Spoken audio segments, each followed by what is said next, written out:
Kien maħbub minn kulħadd, rispettat minn kulħadd, saċerdot ħabriki, raġel illi taħajtu għal batut u għaddis ta' żminijietna.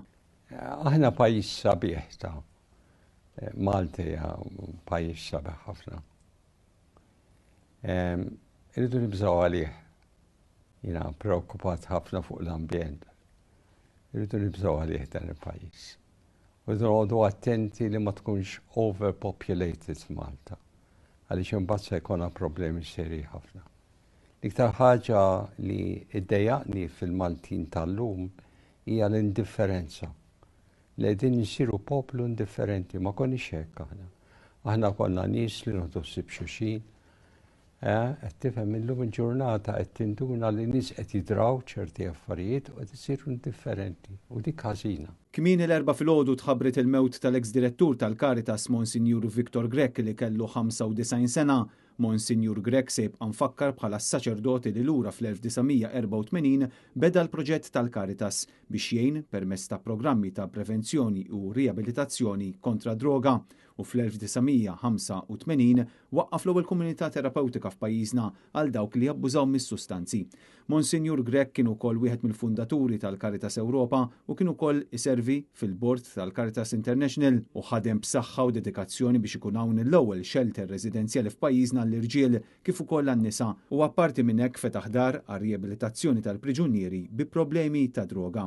Ftit wara li tħabbret il-mewt ta' Monsinjur Viktor Grek, Net News tkellem mad-direttur tal-Caritas St. Nigat, illi viżibilment emozzjonat semma kif Dun Viktor kien bniedem mimli mħabba u li ħalla legat kbir warajh. Dun Viktor ħajtu ta' qotja lil kulħadd, kien xempju ta' l-imħabba li Alla għandu għall-bniedem u s-soft spot li għandu għall-bniedem li hu batut u vulnerabbli u fil-margins tas-soċjetà tagħna.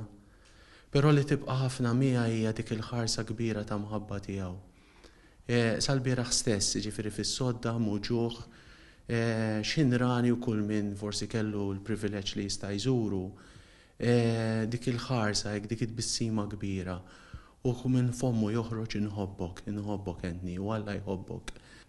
L-aħħar moment pubbliku kien propju fil-birthday tiegħu Ottubru li għadda. Ġiegħu il-Caritas Community Center. Ma kienx faċli għalih joħroġ mid-dar għax diġà kien muġuh ħafna u bil-kemm jifla jimxi. Imma qisu propju meta jiltaqa' man-nies hekk jieħu saħħa, jieħu ħajja kbira, kien mument feliċi ħafna li għexna miegħu. Tikkummenta Rita Rizzo li kienet ma' Monsinjur Grek sa mill-bidunet fil-Caritas. Kellu viżjoni kbira li rid jagħmel xi ħaġa għal Malta speċjalment u għal problemi kollha li kienet jara.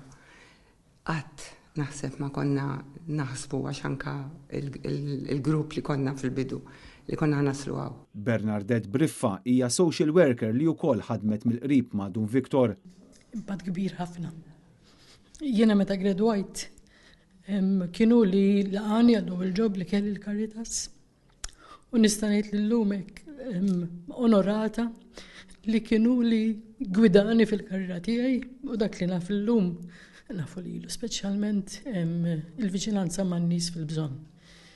Għalini hija telfa kbira llum u void kbir li kompla jħalli imma nittamaw li juħsibna mis-sema u jkompli dal-legat li ħalla waraj jkompli fjorixxi kif dejjem ixtaqu sal-aħħar ġranet ta' ħajtu. Wara li ħarġet din l-aħbar kienu bosta dawk li fakru il-memorja ta' Monsinjur Viktor Grek, fosthom il-President ta' Malta Miriam Spiteri de Bono, il-Kap tal-Partit Nazzjonalista Bernard Grek u l-President tal-Parlament Ewropew Roberta Metsola.